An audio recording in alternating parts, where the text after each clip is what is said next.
ये खूबसूरत कलाम रावलपिंडी से ताल्लुक़ रखने वाली शायरा जाना मलिक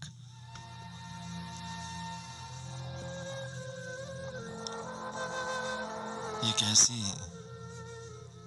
ये कैसी बेबसी है, ये कैसी बेबसी है, तुम मेरे और मैं तुम्हारी हो नहीं सकती।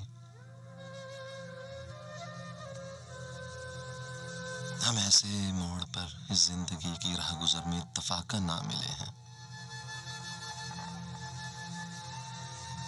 न जाने ये सफर कब से हमारे पाँव में रखा गया था।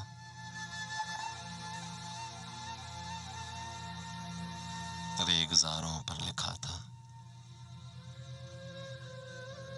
पलटना तो कहाँ मुमकिन।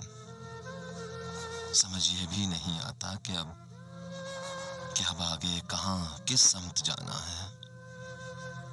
समझ ये भी नहीं आता, पलटना तो कहाँ मुमकिन कि अब आगे कहाँ किस समत जाना है। कहाँ रुकना, कहाँ रुकना, कहाँ तक का फसाना है। जुदाई है न मिलना है, यकीन से कह नहीं सकते, जुदा हम हो नहीं सकते, इकट्ठे रह नहीं सकते। ये कैसी बेबसी है, ये कैसी बेबसी है।